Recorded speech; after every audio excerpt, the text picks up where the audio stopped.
Jeffrey Epstein. For the last time. This is it. We're done talking about it after this because the president said he never existed. That's the narrative they're rolling with. I'm only half kidding. Last week, the U.S. Department of Justice, or Monday, the U.S. Department of Justice announced that Jeffrey Epstein died by suicide, and they confirmed that no client list exists. They've also stated they have no plans to release any further documents related to the case, effectively closing the door on the calls for more transparency in the investigation. That's what I voted for. Right there. To just gaslight. Because we didn't get gaslit by the federal government enough over the last 4 years. We needed more of it. From a new administration, we needed to be gaslit. And I know there's going to be people taking the victory lap, even though I told you on election night that this show is not going to be the Trump ball washing hour. I voted for him because I like his policies better than Kamala's, but I also told you I had some hesitations with Trump. Nothing's changed. I haven't sold out. I'm not on the payroll for anybody. You can add Gene Stothert to who I'm on the payroll for allegedly next now. I get that. That's what I'm hearing now. Can't go into detail on that, though. I'm not on anyone's payroll, except you guys when you tune in. But I told you guys that when back during the or after the election happened, that we weren't just going to sit here and ride Trump's nuts every week. When he did things we liked, we'd applaud him for it, and when he did things we didn't like, we'd criticize him for it. Well, I voted for Trump for 3 main reasons. There were other things I liked better about him when it came from, to a policy perspective than Kamala Harris, but there were 3 real reasons that I voted for Donald Trump. The 3 main reasons. Number 1 was he was promising to make the 2017 tax cuts permanent, whereas Kamala Harris was promising to let them expire. We'll talk about the nitty-gritty of those later on in trending this week, but so that passed. He signed it. We're good. We got that. That's number 1. We're not going to see a big tax jump going into 2026. The second thing I voted for him for was I thought he was going to end the foreign wars. Now, he hasn't done that. He has, to his credit, because I believe in nuance, you've got one side just absolutely freaking out, saying that we need to send more money and weapons to Ukraine and Israel and all these places. And then the other side saying he's not doing enough, but I actually can use nuance and I can see how he's trying to navigate these situations. I didn't like the way he overpromised, and I criticized him on that during the campaign. But I still feel like, at least with him, he wants to end the wars, whereas the previous administration only cared about fanning the flames of them. So while I'm not thrilled with how this has gone, I'm certainly not writing off the war thing. And then the last thing was border security, which he's done a phenomenal job with. Illegal border crossings are at an all-time low right now. And we're rounding up a lot of the dangerous folks that snuck into this country. The Epstein thing was not one of the things I voted for him for. It was a nice addition. Like when you go out to a nice restaurant and it's your birthday and they give you a little cake for free. You didn't go there for the cake, but you're not going to turn it down. It was that kind of thing. Well, the problem was I wasn't expecting him to make it a spectacle. I thought they'd get in there and just, it'd be more of the same. I didn't think that they would come out and make this big deal about we've got the Epstein list and we're going to release it. And then just talk about it for months and then go, never mind, it doesn't exist. Never mind. Mia, how would you like it if I, 6 months leading up to your birthday, told you I got you the best birthday present ever? And weekly, I would remind you of how great this birthday present was.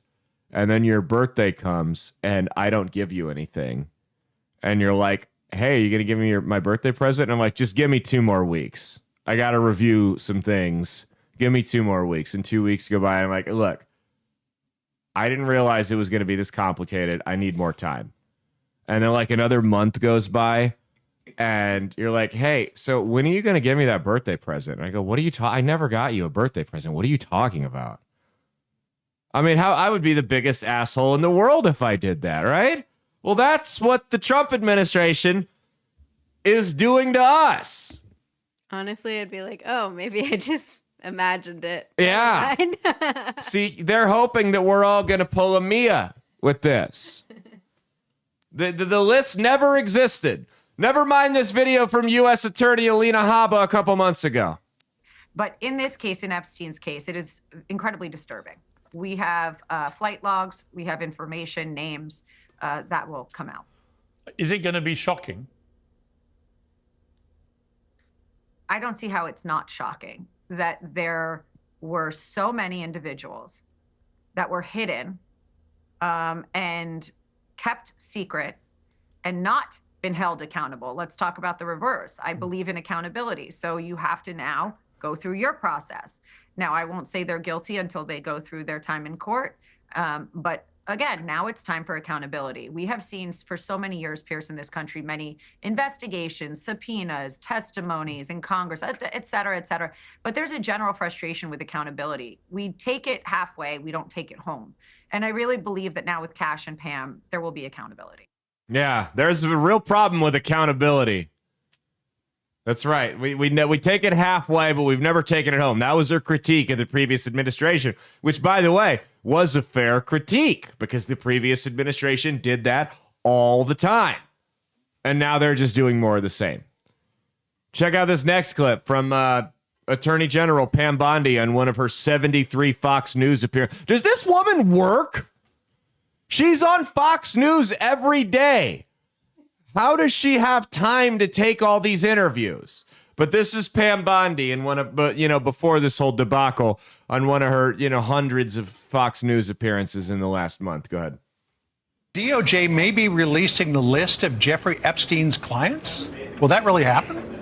It's sitting on my desk right now to review. That's been a directive by President Trump. I'm reviewing that. I'm reviewing JFK files, MLK files. That's all in the process of being reviewed because that was done at the directive of the president from all of these agencies. So have you seen anything that you said, oh my gosh? Not yet. The list is on her desk. How did the list go from on her desk to gone? Does anyone can anyone tell me that? How the list went from on her desk to not existing? Is this like my dog ate my global pedophile list? Is that what we're seeing here? I mean, you guys try that with your boss. If you've gone Monday morning, if you've got something you've been working on for a long time, and he asked you, "Hey, what's the status of that product?" Go there, or of that project. Go, there was no project. What are you talking about? We never did any of that. I never promised you I would do any of that. I mean, just the level of gaslighting here. Guys, this is a huge black eye. This is a huge black eye for this administration. This is their worst debacle yet. There's all the controversy about the tariffs and they didn't cut enough money and there was the Elon thing and yada, yada, yada. That's all fine and dandy. This was their worst, by far, worst debacle yet. It's not even close. Because here's my thing. This whole thing just feels sloppy. That's the best word I can use to describe it. Because even if you're going to do a cover-up, you have to feed the people something, right? There's got to be a few fall guys that you can take down. You're telling me there's not some Wall Street banker that's like a mid-level guy. He's worth a couple $1,000,000, but nobody knows who the hell he is. He can be replaced like that. There's not some former congressman you can go drag out of his house and make a big spectacle for the national media. I'm not saying you got to take Bill Gates. I think they should take everybody down. I'm just talking from the perspective of someone trying to do a cover-up. They couldn't even go get one person. No, it just didn't exist. None of them. There was nobody. Nobody. It's... I don't know what to say. at this point. I think what you saw here is we found out where we are on the pecking order. We being the people. The millions of us that are sitting here screaming, saying, hey, I want to know who the pedophiles are that secretly run this country. We all take a back seat to the elites. We got these people, and this is really what I think happened. I think I think two things happened. Number one, I think they were using it as blackmail. The intelligence agencies were. And they didn't want to release it because then they wouldn't be able to use it anymore. Number two, I think people sat them down and said, you don't understand the names that are on this list and what taking them down is going to send us into a second depression.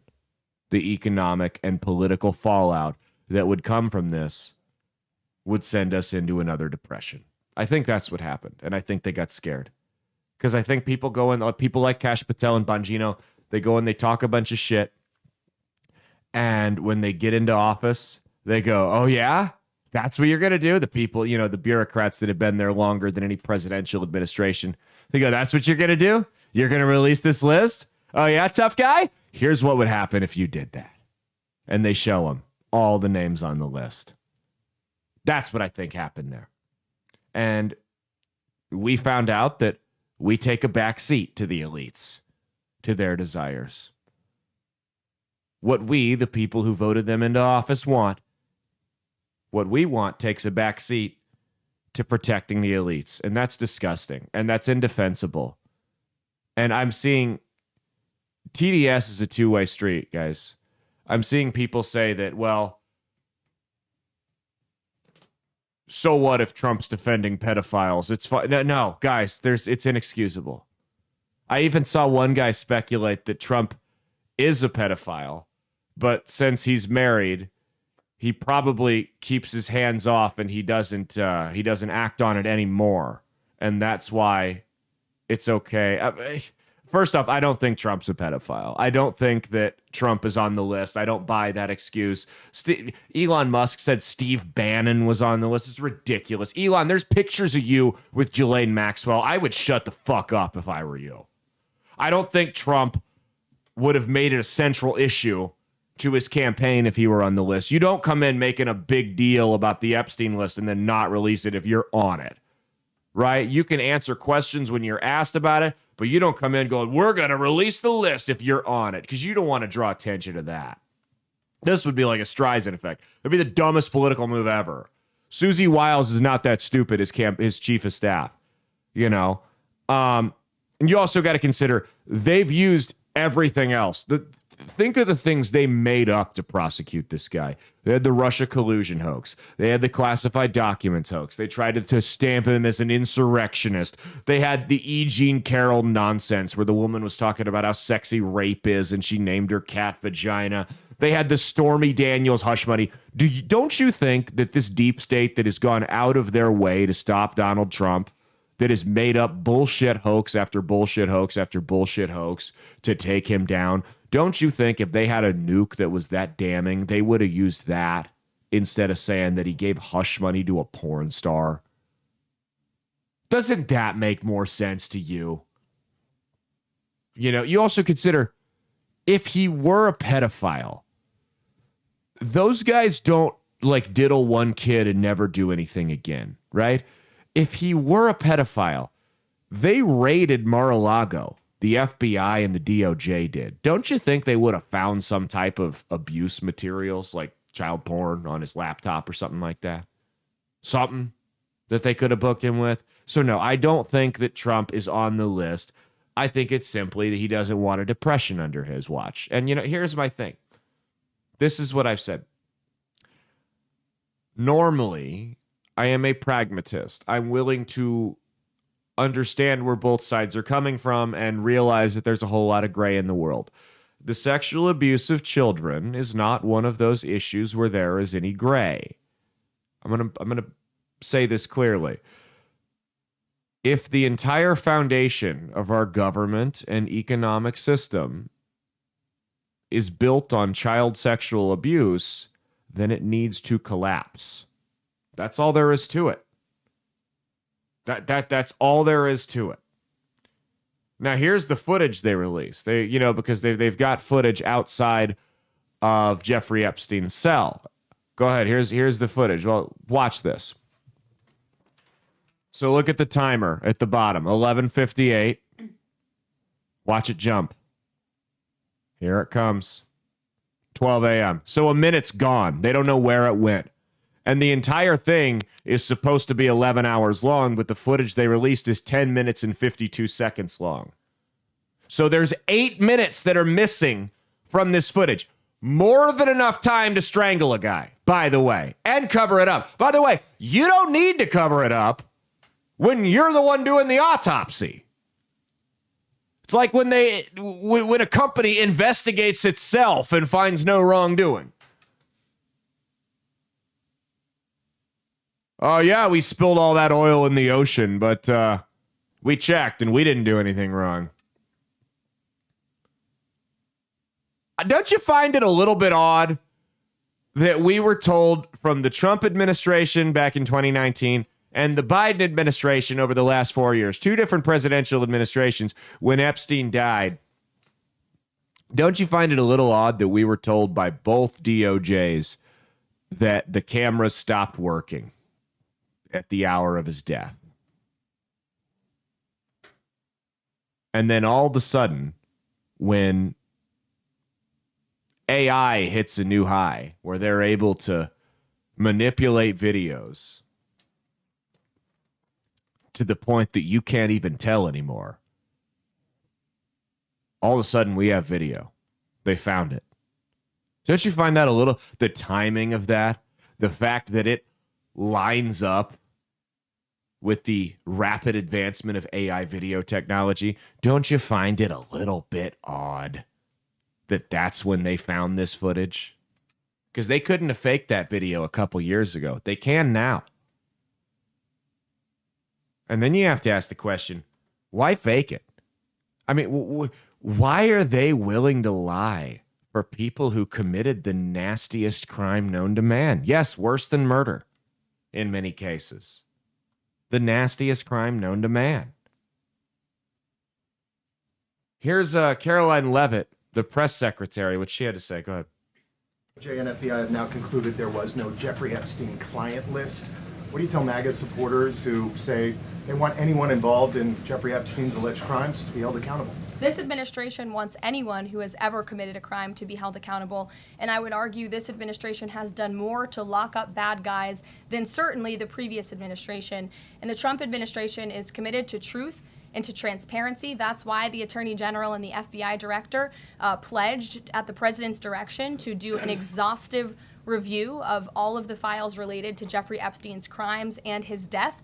And they put out a memo in conclusion of that review. There was material they did not release because, frankly, it was incredibly graphic and it contained child pornography, which is not something that's appropriate for public consumption. But they committed to an exhaustive investigation.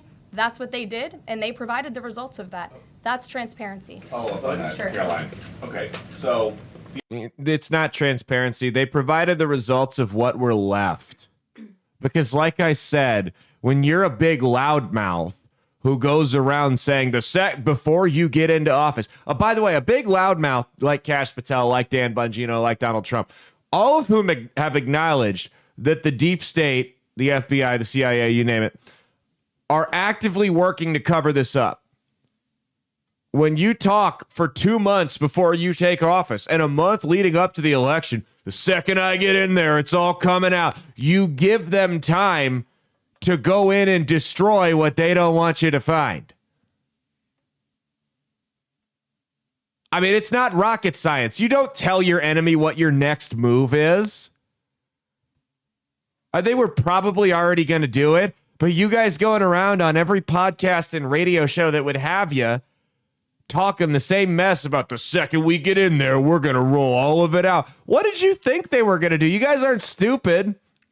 You've all acknowledged that there's a lot of nasty people that have been there for the last 8 presidential administrations that are in these bureaucracies that have every incentive in the world to cover it up. You knew they were going to have 2 months to go ahead and clean the house out, to dump the gold bars off the Titanic. Why would you tell them? Why would you show your hand?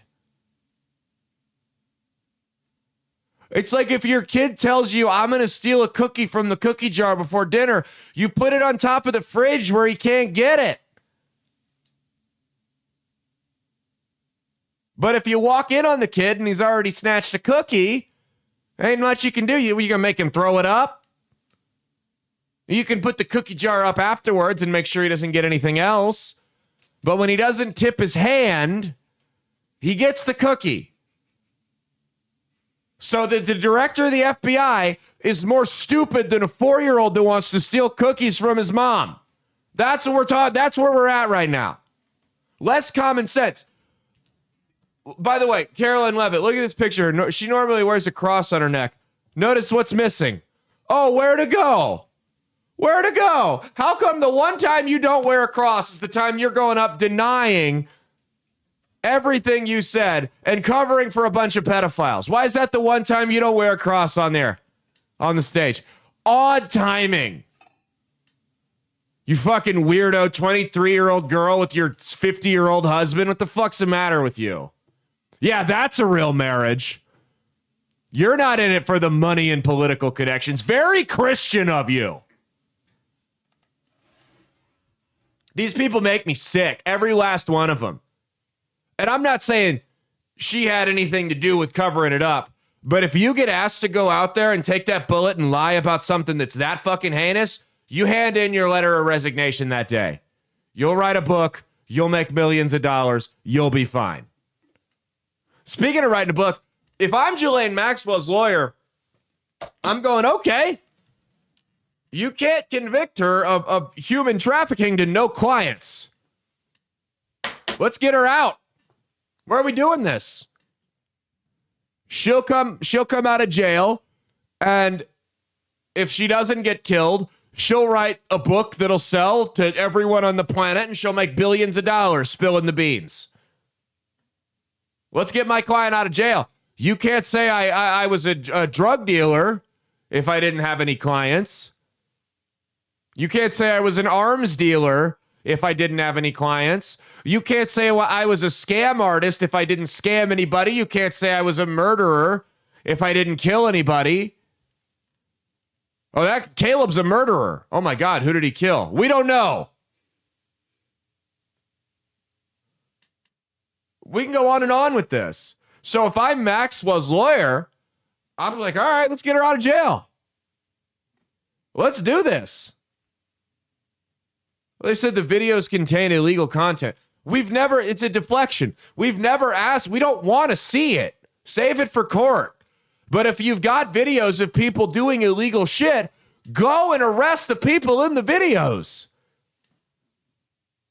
This isn't a hard connection to make here.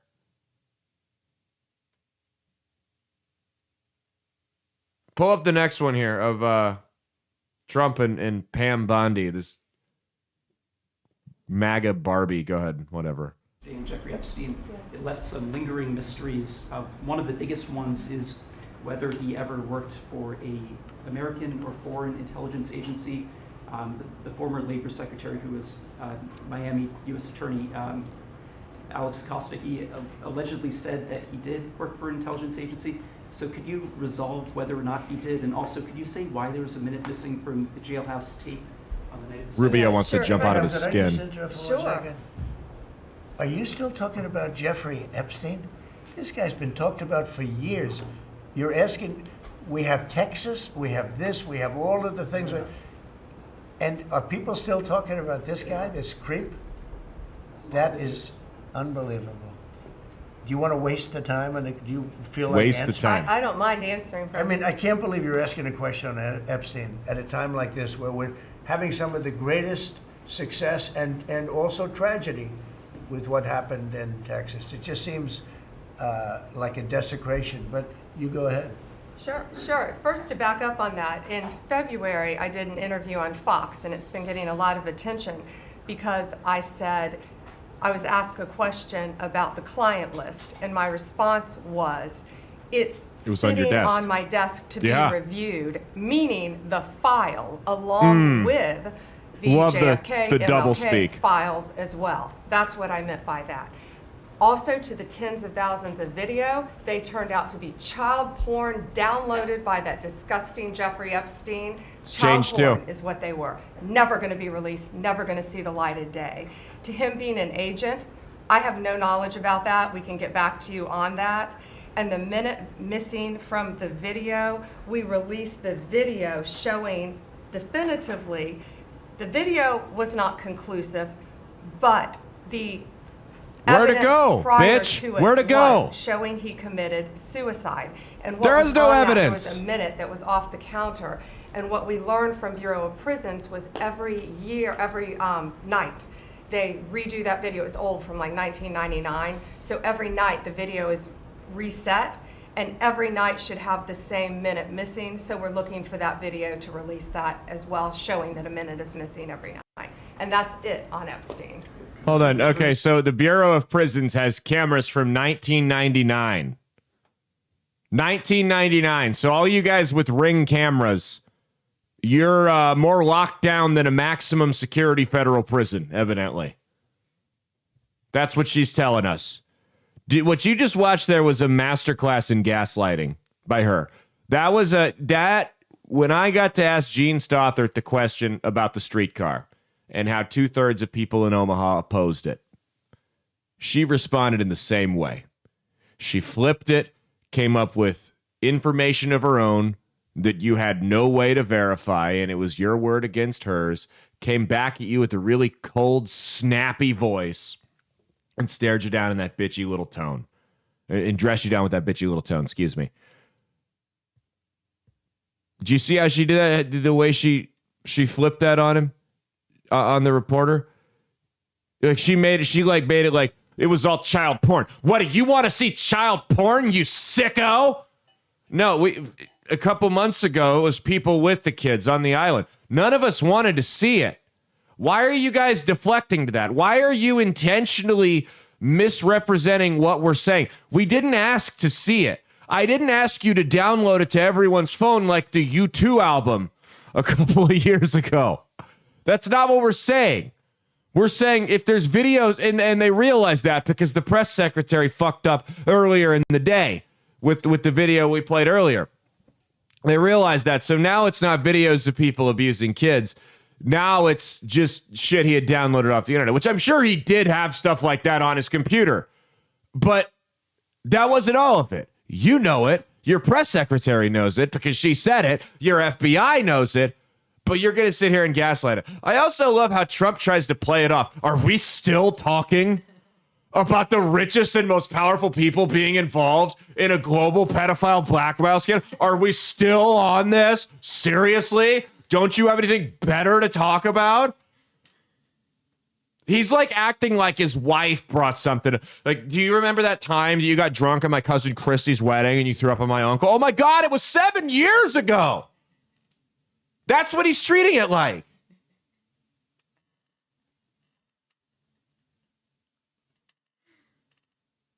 Oh my goodness. This is I mean, what I expected from the previous administration. It really is. I mean, this is the kind of gaslighting. Like, do you think they called up Karine Jean-Pierre and all this, all the folks at the Biden administration? They're like, all right, we need a quick little crash course on how to gaslight people in front of the press. What do we do? Rubio was uncomfortable. He wanted to crawl out of his skin. I haven't seen him that uncomfortable since Zelensky had that meeting in the White House and Trump and Vance got into a shouting match with him. Rubio did not want to be there. I have a question. Yeah. What does he do? Like, why is he there for everything? He's the Secretary of State. Oh. So he's one of the next in line in the pecking order to be president. So yeah, he's there for everything. He handles a lot of foreign negotiation stuff like that. He's kind of also just like your statesman, well-spoken, polished, good-looking guy, that kind of thing. So, well, Elon Musk said that he's now said that Trump and Steve Bannon are both on it. And he's also saying that his new political party, which we'll talk about a little bit later, is going to prioritize the Epstein list. Here's my question with that.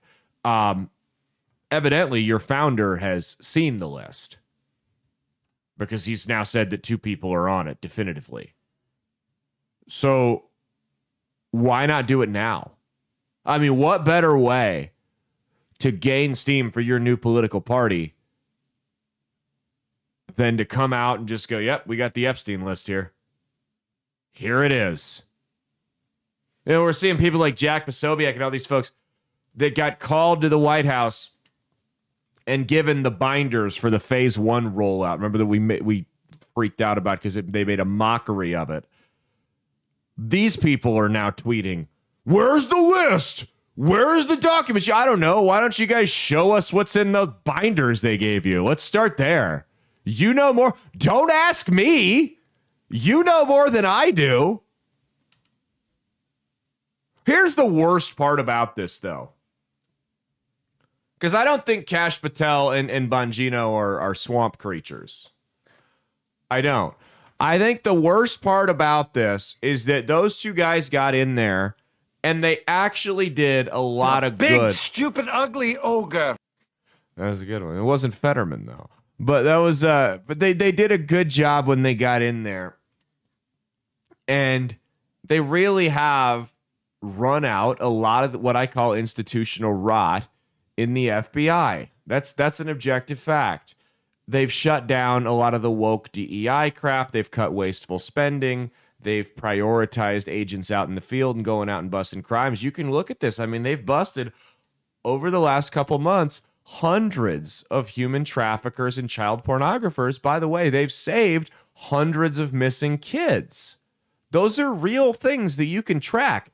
Those are, again, that pisses me off because it means the previous administration could have done it and they just didn't care to over the last 4 years. So do with that what you will. They've also prioritized sending additional agents out to the Indian reservations and figuring out why so many indigenous women go missing in this country, never to be found again.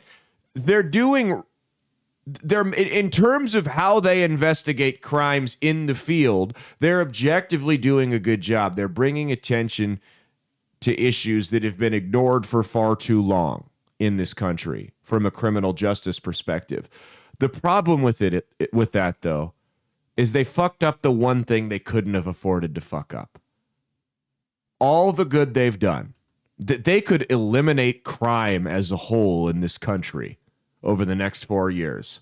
And it won't matter because their legacy is now overshadowed by this. Kash Patel and Dan Bongino had the opportunity to go down as legends in the FBI in terms of like the FBI Hall of Fame, I guess you can call it. But none of it matters now because they squandered this opportunity. This is now all anyone's going to talk about when they come up. This is their legacy. I think the best thing you can do at this point is fire both of them and replace them with someone else who's going to continue their policies so he can take the credit for it. Because I'm dead serious. This is inexcusable. It's indefensible. But I do take things on a case-by-case basis. The other things they've done a good job with. Violent crime is at its lowest point in the last 5 years since you saw that post-COVID spike, post-George Floyd rally spike. They've done a good job at actually providing resources to agents in the field to go out and fight these crimes and investigate. But none of it matters now. That's been our lead topic. Stay tuned. We got a whole bunch of stuff coming up next.